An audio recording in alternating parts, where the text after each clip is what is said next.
bilang kalau Hasto itu ditangkap saya datang. Ya, saya nggak bohong. Kenapa? Saya ketua umum, bertanggung jawab kepada warga saya. Dia adalah sekjen saya. Ya, Megawati batal sambangi KPK meski Hasto Kristianto sebagai sekjen PDIP telah menjadi tersangka oleh KPK. Sedangkan Roni sebagai petugas partai mengatakan cukup kami bersama tim hukum, demikian katanya. Ketua Umum PDI Perjuangan Megawati Soekarno Putri batal menyambangi KPK terkait penetapan daripada Sekjen PDIP Hasto Kristianto sebagai tersangka dalam kasus suap komisioner KPK. Dan menurut Roni Tapalesi, penetapan tersangka Hasto cukup dihadapi dengan kader-kader dan tim hukum. Cukup kami kader-kader bersama tim hukum yang hadapi, demikian ucap Romi dalam keterangan persnya kepada Kompas TV. Menurut Roni Tapalesi, penetapan tersangka yang dilakukan oleh KPK terhadap Hasto Kristianto adalah keputusan mengada-ada. Oleh karena itu, Roni, kader PDIP dan tim hukum akan melawan secara hukum. Penetapan tersangka ini mengada-ada dan kami siap melawan secara hukum, demikian kata Roni. Roni menyampaikan saat ini di DPP PDIP tengah disiapkan tim hukum untuk bisa memberikan pendampingan yang optimal kepada Hasto Kristianto. Lalu bagaimana tanggapan KPK terkait daripada ancaman Megawati Soekarno Putri yang akan menyambangi KPK bila Hasto Kristianto ditangkap oleh KPK? Dan inilah pernyataan juru bicara KPK. Setelah ditanya kemarin rekan-rekan pasca konferensi pers kinerja Dewan Pengawas, saya mencoba melihat pidato beliau yang menyampaikan bahwa akan hadir karena beliau memiliki tanggung jawab sebagai ketua ya. Saya pikir tidak ada ancaman di situ ya, bahwa beliau saya yakini merupakan seorang negarawan, Presiden Republik Indonesia yang kelima, anak dari almarhum Insinyur Soekarno. Saya meyakini Ibu Megawati ini pro dengan penegakan hukum, ya.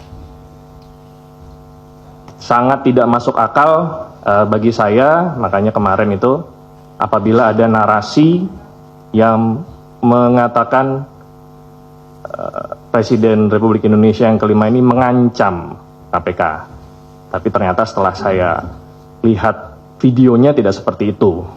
Jadi saya mengajak rekan-rekan, bukan yang di sini ya, yang di luar, yang saya kenal dan yang di sini tentunya saya paham sekali bahwa rekan-rekan akan memberikan judul dan narasi yang bijak untuk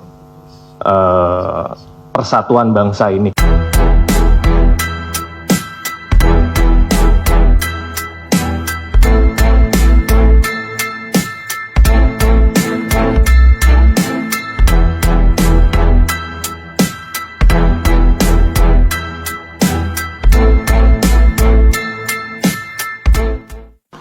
Kalau kalian ditangkap aku datang kok.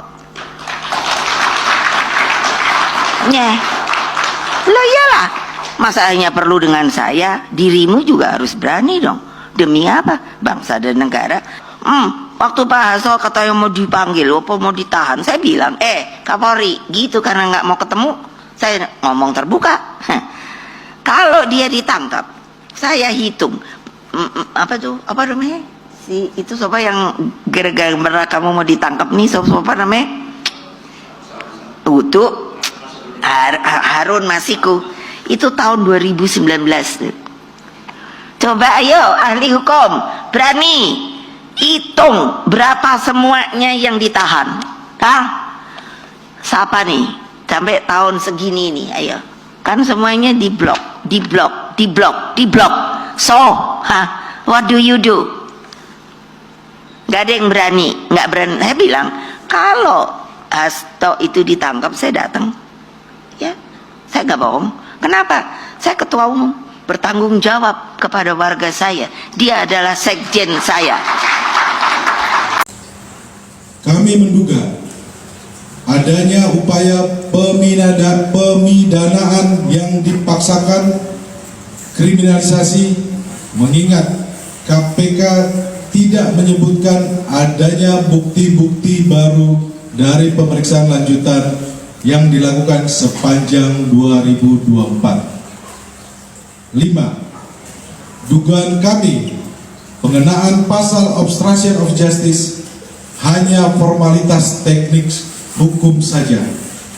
Alasan sesungguhnya dari menjadikan Sekjen DPP PD Perjuangan sebagai tersangka adalah motif politik, terutama karena Sekjen DPP PD Perjuangan tegas menyatakan sikap-sikap politik partai menentang upaya-upaya yang merusak demokrasi, konstitusi, juga terhadap cawe-cawe penyalahgunaan kekuasaan atau abuse of power di penghujung kekuasaan mantan Presiden Joko Widodo. Kedua,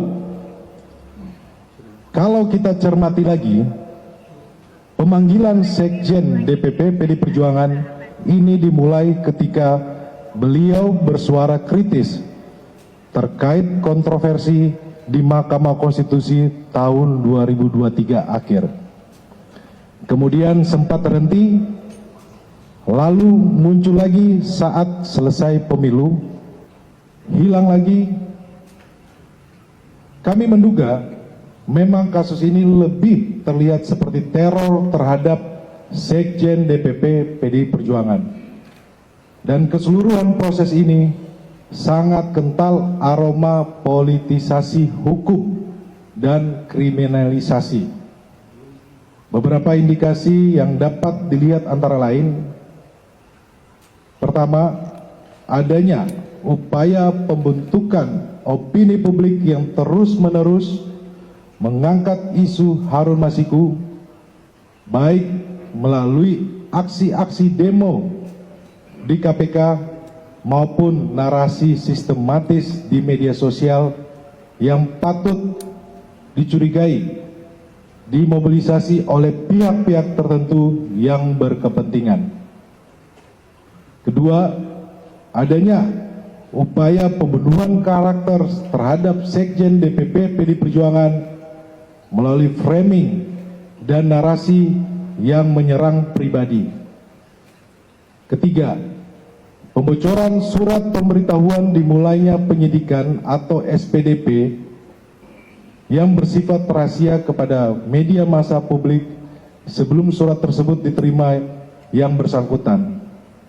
Kami menduga ini adalah upaya cipta kondisi untuk mendapatkan simpati publik. Semua dapat dilihat dan dinilai oleh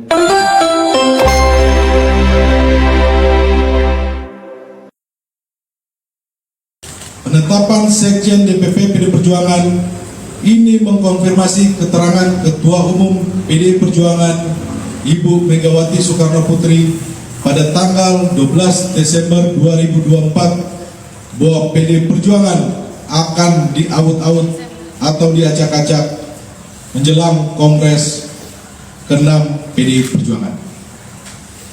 Terima kasih. Terima kasih Bung Roni. Rekan-rekan wartawan, terima kasih banyak. Ini akan berkembang terus, nanti kita akan konfirmasi setiap perkembangan. Selamat malam dan selamat merayakan Natal 2024 dan Tahun Baru 2025. Merdeka! Merdeka! Terima kasih.